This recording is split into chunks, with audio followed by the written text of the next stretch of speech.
Severance Season 2's Episode 7 is one of the most stimulating installments of the series, featuring everything from detailed flashbacks to Mark and Gemma's past to shocking revelations about the testing floor. Each new episode in Severance Season 2 seems to top its predecessors. Episode 7 continues this trend by walking viewers through some of the best visuals in the series while giving away surprising details about what is actually going on in the overarching story. Like all Severance installments, Episode 7, too, leaves viewers with more questions than answers. However, it makes enough room for audiences to come up with many solid theories about Lumen's purpose, the testing floor, Gemma's fate, and Mark's future. A lot happens in the Apple TV+ sci-fi show's new episode, making it hard to keep up with every plot development and revelation it presents. Owing to this, a detailed breakdown of all the major narrative progressions in Severance Season 2's Episode 7 seems necessary. What the ending flashback in Severance Season 2's Episode 7 reveals about Gemma's death.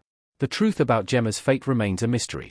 Mark, Adam Scott, experiences a severe headache after his procedure in Severance Season 2 EP 6. Image via Apple TV+.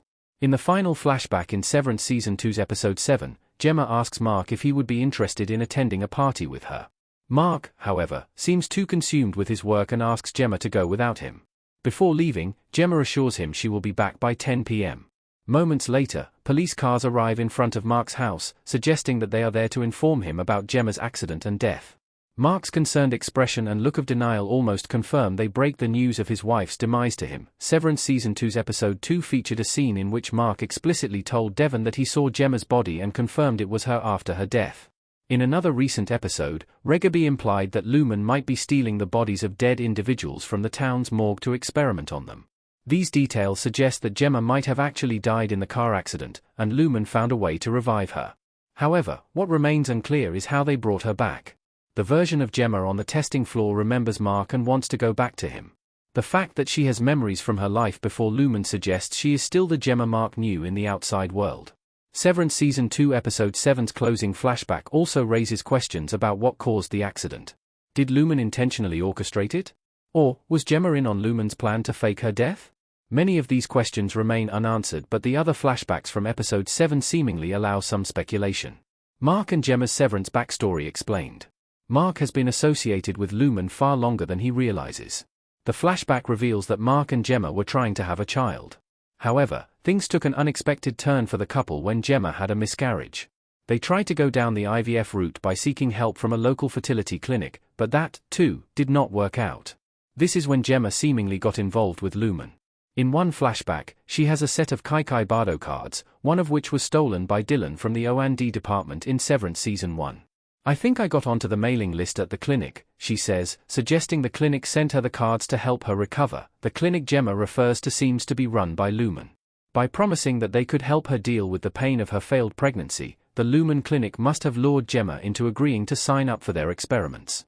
So what happens once I've been in all the rooms, she asks in one scene, implying she clearly hopes to get something out of her tenure with Lumen. The way Gemma cooperates with Lumen's workers on the testing floor suggests that, to some extent, she is willing to put up with whatever they are trying to achieve from their experiments on her. However, by the end of the episode, she, too, gets suspicious and attacks the dentist before rushing out of the Lumen building. Unfortunately, for her, she turns into Ms. Casey moments before she arrives at the exports hall and forgets everything about her life as Gemma. The purpose of the rooms on the testing floor explained. Each room triggers a new innie for Gemma. The dentist reveals that Gemma visited 6 rooms on the testing floor throughout the day: the Billings room, the Lucknow room, St. Pierre, Cairns, Zurich, and the Wellington room. When he asks her if she remembers anything from the rooms, she assures him that she recalls nothing. For each room, Gemma is given a specific outfit, allowing her to associate each room with a clothing item. Owing to this, even before she enters the Wellington room, she associates it with something bad and acknowledges it by saying, OS***T. As soon as she lays her eyes on her outfit for the room, when she enters the Wellington room, she transitions into an innie who seems afraid of the dentist. Severance has established that innies are created by Lumen to exist eternally in a specific space. This suggests that the Wellington room's innie has spent her entire life getting dental treatments, explaining why she fears the dentist and asks him for a break. In another room, Gemma seemingly transitions into an entirely different innie and experiences a simulation that involves a turbulent aircraft. In the Allentown room, she finds herself living through Eternal Christmas, where a man, posing to be her partner, asks her to write thankful Christmas cards with her non-dominant hand. It looks like all the rooms subject her specific innies to trauma and torture. By doing this, Lumen seemingly tries to test whether any of the traumatic innie memories leak into Gemma's consciousness. Since Gemma only experiences physical pain from the rooms with no memories of the cause, Drummond acknowledges the severance barriers are holding. The Cold Harbor room explained. What is inside it? It is the only room Gemma has not been to. The Cold Harbor file in Severance Season 2. Gemma says that the Cold Harbor room, which previously did not even have a name, is the only room she has not been to. When she asks the dentist what will happen after she visits that room, he says, "You will see the world again, and the world will see you." In response, she inquires if she will get to return to Mark after the Cold Harbor room. To her dismay, the dentist gives a cryptic response, saying, "Mark will benefit from the world you're siring." While only time will tell what the Cold Harbor room holds, it will seemingly complete the test Lumen has been conducting on Gemma. Since the name of each room corresponds with a file Mark's innie has worked on in the MDR department, it is hard not to believe that Mark has been unknowingly designing Gemma's innies.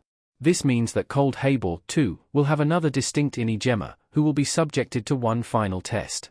The Cold Harbor room will seemingly determine the effectiveness of the severance procedure, helping Lumen understand whether the severance barriers hold even when the innies are exposed to some of the most traumatic situations.